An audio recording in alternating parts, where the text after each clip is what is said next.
In MA3 version 2.0, we have a real highlight in the workflow of timecode shows.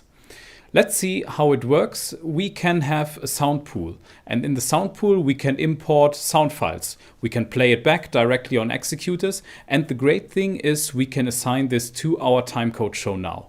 So what we do is we enter the setup of our timecode window in the top right corner.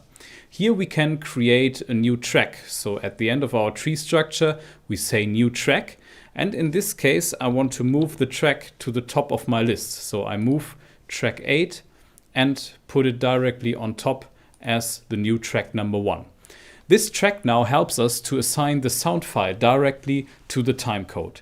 So we can use this sound file from the sound pool, use the swipey or assign key to assign it directly to the track. And what you can see is now the waveform of the sound file.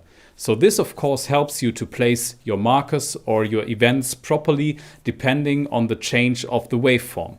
It is a graphical representation of what happens to your song, and it will help you dramatically in the workflow of putting the markers to the right place.